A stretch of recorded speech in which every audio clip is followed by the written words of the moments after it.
Bab 3. Kelompok-kelompok sosial dan kehidupan masyarakat. A. Pengantar. Manusia pada umumnya dilahirkan seorang diri, namun manusia harus hidup bermasyarakat. Di dalam hubungan antara manusia dengan manusia lain, yang paling penting adalah relasi yang timbul sebagai akibat hubungan antara manusia. Relasi tersebut yang menyebabkan tindakan seorang menjadi bertambah luas. Di dalam suatu reaksi antara manusia, memiliki kecenderungan manusia untuk memberikan keserasian dengan tindakan-tindakan orang lain. Karena sejak lahir manusia sudah mempunyai dua hasrat atau keinginan pokok, yaitu satu, keinginan untuk menjadi satu dengan orang lain atau sekelilingnya, yaitu masyarakat. Yang kedua, keinginan untuk menjadi satu dengan suasana alam di sekelilingnya. Untuk dapat menghadapi dan menyesuaikan diri dengan kedua lingkungan di atas, manusia menggunakan pikiran, perasaan, dan kehendaknya. Hasil dari keinginan manusia untuk menyatu dengan orang lain maupun alam menciptakan kelompok-kelompok sosial atau social group. Di dalam kehidupan manusia, kelompok-kelompok sosial tersebut merupakan himpunan atau kesatuan-kesatuan manusia yang hidup bersama. Hubungan tersebut menyangkut kaitan timbal balik yang saling pengaruh-memengaruhi dan juga satu kesatuan untuk saling tolong-menolong. B. Pendekatan sosiologis terhadap kelompok-kelompok sosial.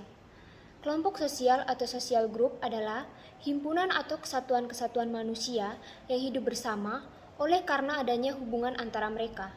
Hubungan tersebut antara lain menyangkut hubungan timbal balik yang saling mempengaruhi dan juga suatu kesadaran untuk saling menolong. Beberapa persyaratan kelompok sosial adalah 1. Setiap anggota kelompok tersebut harus sadar bahwa dia merupakan bagian dari kelompok yang bersangkutan. 2. Adanya hubungan timbal balik antara yang satu dengan anggota yang lain. 3. Terdapat suatu faktor yang dimiliki bersama oleh anggota kelompok itu, sehingga hubungan antara mereka bertambah erat. Yang keempat, berstruktur, berkaidah, dan mempunyai pola perilaku. Penelitian terhadap sosial eksperimen di dalam kehidupan berkelompok mempunyai pengaruh yang sangat besar di dalam pembentukan kepribadian orang-orang yang bersangkutan. Penelitian terhadap sosial eksperimen tersebut sangat penting untuk mengetahui sampai sejauh mana pengaruh kelompok terhadap individu, bagaimana reaksi kelompok, dan bagaimana pula reaksi individu terhadap pengaruh yang dirasakan dalam membentuk kepribadian. Suatu kelompok sosial cenderung untuk tidak menjadi kelompok yang statis, akan tetapi selalu berkembang serta mengalami perubahan-perubahan baik dalam aktivitas maupun bentuknya. Suatu aspek yang menarik dari kelompok sosial tersebut adalah bagaimana cara mengendalikan anggota-anggotanya. C. Tipe-tipe kelompok sosial. Yang pertama, klasifikasi tipe-tipe kelompok sosial.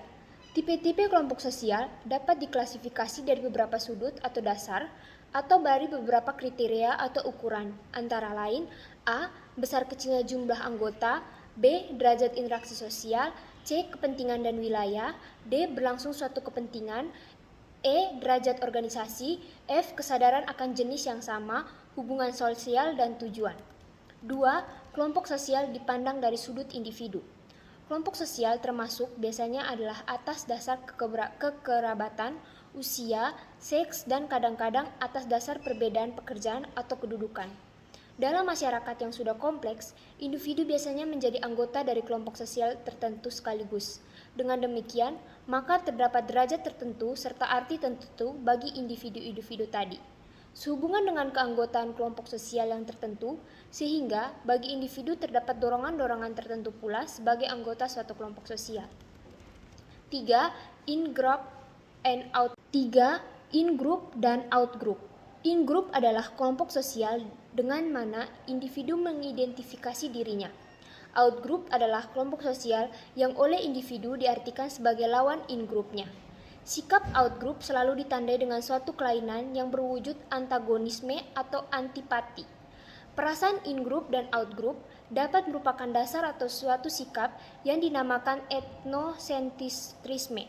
Sikap etnosentrisme disosialisasikan atau diajarkan kepada anggota kelompok sosial, sadar maupun tidak sadar, serentak dengan nilai-nilai kebudayaan yang lain. 4. Kelompok primer dan kelompok sekunder. Kelompok primer atau primary group atau face-to-face group merupakan kelompok sosial yang paling sederhana, di mana anggota-anggotanya saling mengenal, di mana ada kerjasama yang erat. Kelompok sekunder atau secondary group adalah kelompok-kelompok yang terdiri dari banyak orang, antara siapa hubungan tidak perlu berdasarkan pengenalan secara pribadi dan sifatnya juga tidak begitu langgeng.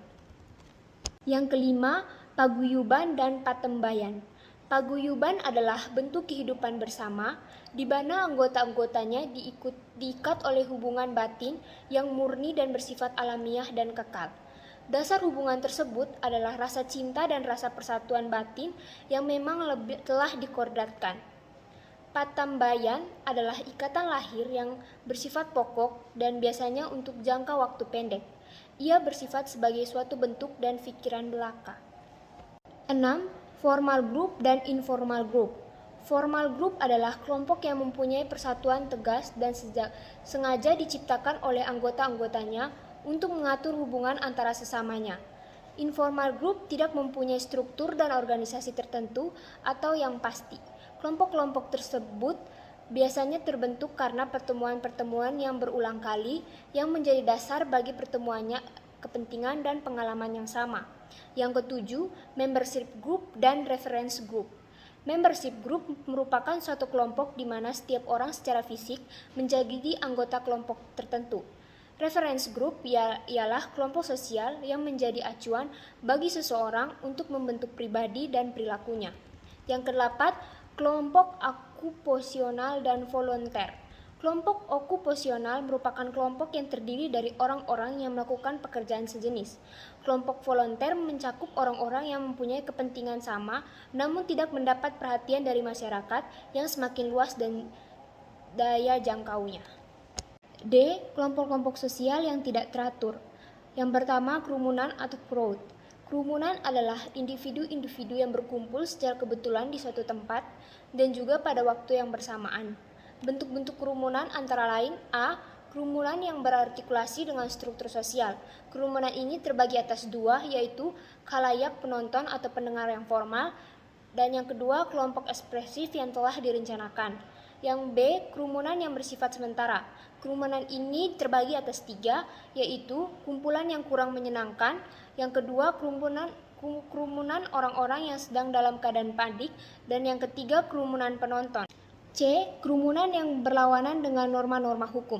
Kerumunan ini terbagi atas dua, yaitu kerumunan yang bertindak emosional dan yang kedua kerumunan yang bersifat immoral. Bentuk kerumunan yang berikutnya adalah publik. Publik merupakan kelompok yang tidak merupakan kesatuan. Setiap aksi publik diprakarsai oleh keinginan individual yang masih mempunyai kesadaran akan kedudukan sosial yang sesungguhnya dan juga masih lebih mementingkan kepentingan pribadi daripada mereka yang bergabung dengan kerumunan. E. Masyarakat pedesaan atau rural community dan masyarakat perkotaan atau urban community. Yang pertama adalah masyarakat setempat atau community. Istilah masyarakat setempat atau community menunjuk pada bagian masyarakat yang bertempat tinggal di suatu wilayah dengan batas-batas tertentu, di mana faktor utama yang menjadi dasarnya adalah integrasi yang lebih besar di antara anggota dibandingkan dengan interaksi dengan penduduk di luar batas wilayahnya. 2. Tipe-tipe masyarakat setempat. Dalam mengklasifikasi masyarakat setempat dapat dipergunakan 4 kriteria yang saling berpaut, yaitu 1. Jumlah penduduk, 2. Luas, kekayaan, dan kepadatan penduduk daerah pedalaman, 3. Fungsi-fungsi khusus dari masyarakat setempat terhadap seluruh masyarakat, dan 4. Organisasi masyarakat setempat yang bersangkutan. 3. Masyarakat pedesaan dan masyarakat perkotaan. Dalam masyarakat modern sering dibedakan antara masyarakat pedesaan dengan masyarakat perkotaan. Pembedaan mana bersifat gradual. Warga suatu masyarakat pedesaan mempunyai hubungan yang lebih erat dan lebih mendalam ketimbang hubungan mereka dengan warga masyarakat pedesaan lainnya. Masyarakat perkotaan merupakan masyarakat kota yang tidak tentu jumlah penduduknya. Urbanisasi adalah suatu proses berpindahnya penduduk dari desa ke kota, atau dapat dikatakan bahwa urbanisasi merupakan proses terjadinya masyarakat perkotaan. Sebab-sebab terjadinya urbanisasi dapat ditinjau dari dua sudut, yaitu satu, faktor yang mendorong penduduk desa untuk meninggalkan tempat atau daerah kediamannya, dan yang kedua, faktor kota yang menarik penduduk desa untuk pindah dan menetap di kota-kota. Akibat-akibat negatif dari urbanisasi yang terlalu cepat antara lain: 1. Pengangguran, 2. Naiknya kriminalitas, 3. Personal perwismaan, 4. Kenakalan anak-anak, dan 5. Personal rekreasi. F. Kelompok-kelompok kecil atau small group. Small group adalah suatu kelompok yang secara teoritis terdiri paling sedikit 2 orang, di mana orang-orang saling berhubungan dan memenuhi tujuan-tujuan tertentu dan yang menganggap hubungan itu sendiri penting baginya. Kelompok-kelompok kecil selalu timbul di dalam kerangka organisasi yang lebih besar dan luas. Banyak sosiolog yang menaruh perhatian pada pengertian small group karena hal-hal berikut. Yang pertama, penelitian terhadap small group merupakan hal yang penting sebab kelompok-kelompok kecil mempunyai pengaruh yang besar terhadap perilaku sehari-harinya individu. 2. Dalam kelompok-kelompok kecil, pertemuan antara kepentingan sosial dengan kepentingan individu berlangsung secara tajam. Penelitian terhadap gejala-gejala tersebut memungkinkan tersusunnya hukum-hukum umum mengenai bagaimana tingkah laku individu dalam menghadapi kenyataan-kenyataan sosial. Yang ketiga, small group pada hakikatnya merupakan sel yang menggerakkan suatu organisme yang dinamakan masyarakat. Yang keempat, kelompok-kelompok kecil merupakan bentuk khusus dalam kerangka sistem sosial secara keseluruhan. Small group seolah-olah merupakan miniatur masyarakat yang juga mempunyai pembagian kerja, kode etik, pemerintahan, prestasi, ideologi, dan sebagainya. Penelitian terhadap small group memberikan beberapa keuntungan. Yang pertama, individu dipandang sebagai bagian dari kelompok yang juga merupakan bagian dari masyarakat secara keseluruhan. Suatu contoh adalah para prajurit yang merupakan kesatuan dalam kelompok sosial yang berjuang untuk mempertahankan negaranya. Yang kedua, dengan adanya penelitian terhadap small group, dipergunakan metode baru dalam meneliti kelompok-kelompok sosial. Yang sekarang dianalisis yang terutama adalah gerak kelompok tersebut. Yang ketiga, untuk kepentingan percobaan-percobaan ilmiah, para peneliti tidak lagi semata-mata menyelidiki kelompok-kelompok sosial sebagaimana adanya, tetapi bahkan membentuk kelompok-kelompok tertentu untuk membuktikan kebenaran-kebenaran hipotesisnya. Yang keempat, tidak jarang peneliti secara langsung ikut serta dalam kehidupan kelompok sosial yang diselidiki untuk memperoleh fakta yang lebih hidup dan dapat dipercaya.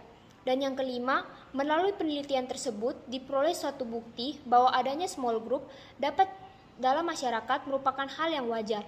Dari penelitian terhadap small group dapat pula diketahui adanya golongan-golongan masyarakat yang kreatif serta berani mengambil inisiatif untuk membedakan dengan golongan-golongan masyarakat yang berkecenderungan menjauhkan diri dari persoalan-persoalan kemasyarakatan. G. Dinamika kelompok sosial. Sebab-sebab perubahan struktur kelompok sosial antara lain: 1. Perubahan situasi keadaan di mana kelompok tadi hidup.